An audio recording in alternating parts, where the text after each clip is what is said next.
In this episode, a start is made on the paintwork, covering preparation and top coat. However, before we start, the first thing we need to do is dismantle the existing engine's tender and bunker into its various component parts, so we can strip them and clean them.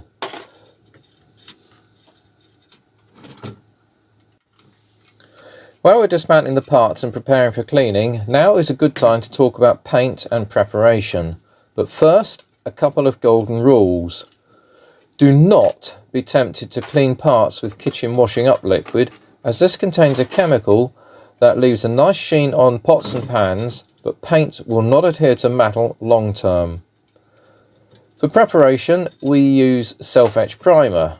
For paint to adhere to metal, it needs a base primer. For this, we use U-Pol Acid 8 self-etch primer, available from good automotive stores, as it has a very good adhering properties, providing the surface is thoroughly cleaned.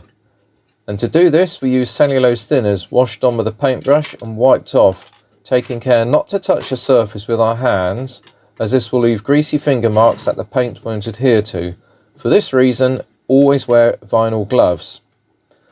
After the self-etch primer, we then move on to the base coat primer. This we use enamel primer. Do not use acrylic primer or acrylic paint, as this will go soft with heat, bearing in mind that what we're painting is a traction engine that will be hot. Enamel paint is designed to be used in cool temperatures, as the drying time is extended and a superb finish is then achieved. Cool workshops are what this paint is designed to work best in.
Having got to this stage, all the various parts are then stacked up into their components, and we start the process of cleaning and preparing the surface.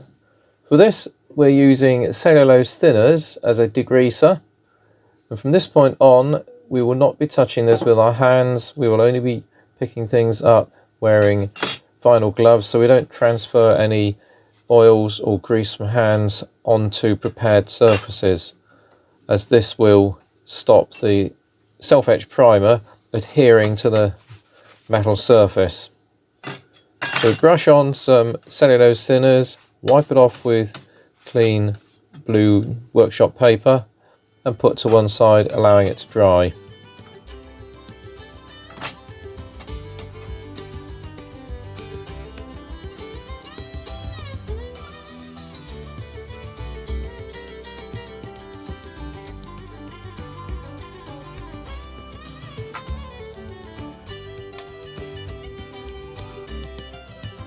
The smaller parts are dropped into a container of cellulose thinners to let them soak through, then taken out with a pair of tweezers and cleaned off, dried off.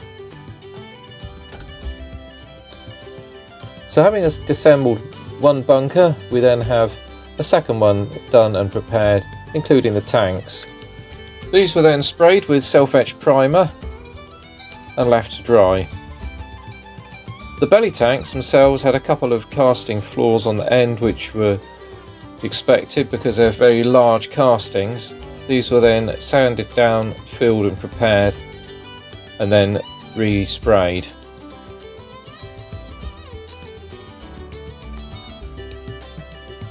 Having sprayed them before in self-etch primer, these were now then sprayed in enamel undercoat. Having left the set of parts 24 hours to dry, these are now reassembled into two sets of bunkers. Just out of interest, each of these bunkers uses around about 35 to 40 10BA hex head nuts, bolts and washers.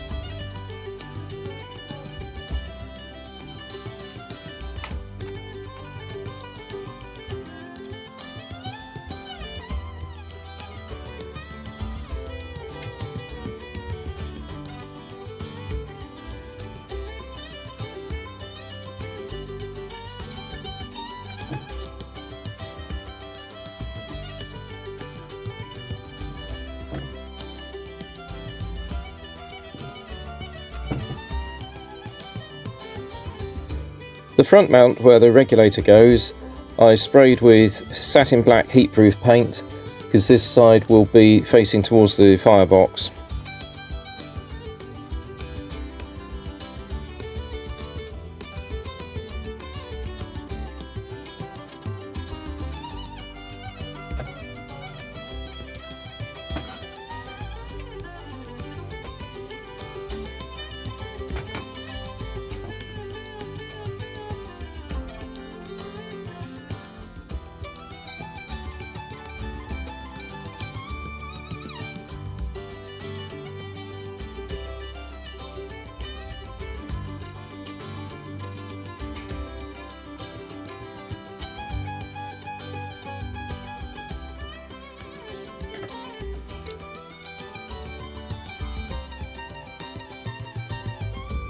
Having reassembled the tenders and bunkers, these were then wiped down with some white spirit just to remove any marks, and then oversprayed again with enamel primer.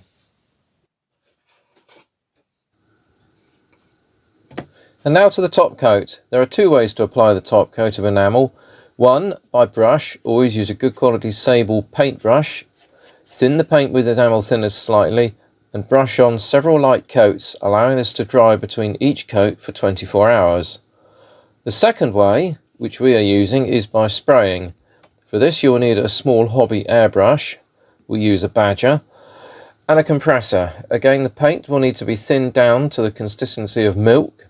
Only apply thin coats at a time, allowing time for them to dry for about 30 minutes between each coat, building up the layers as you go, making sure you keep a good free wrist movement past the item in both vertical and horizontal directions, so as to avoid paint runs.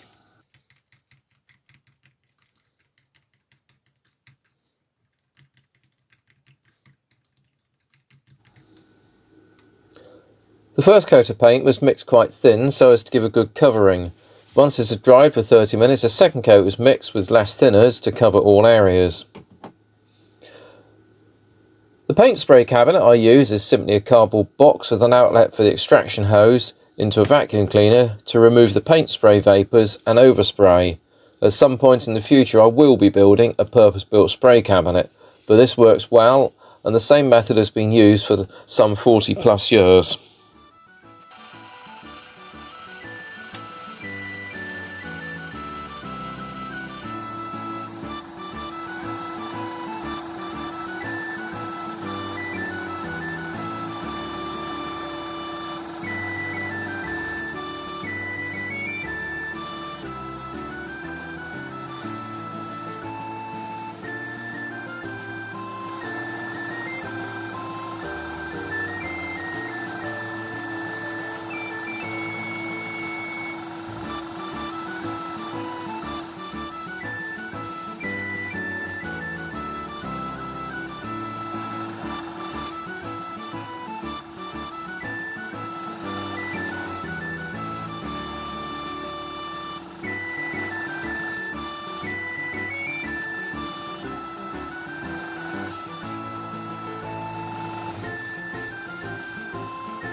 Having now sprayed on a couple of coats of Humbrol Grey number 127, I began to think that this was too light.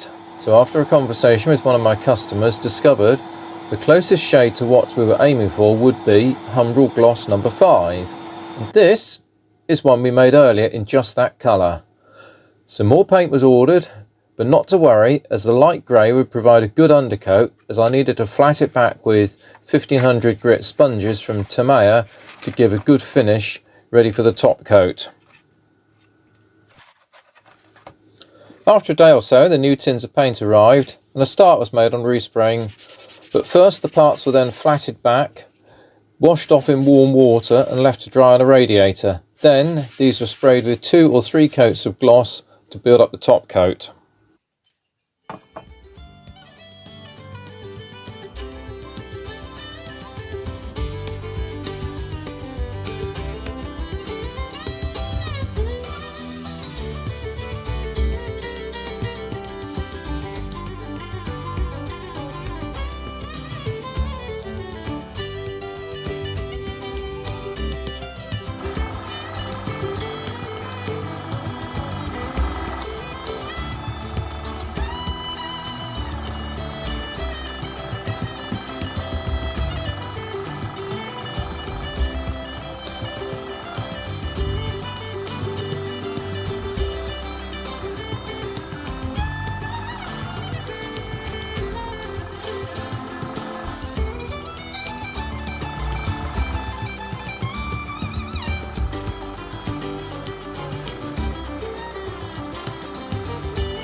So that brings us to the end of this stage. Next we'll move on to other types of metal finishes and reassembling the bunker. This will be covered in the next episode. So that concludes this episode, so don't forget to subscribe and follow this project.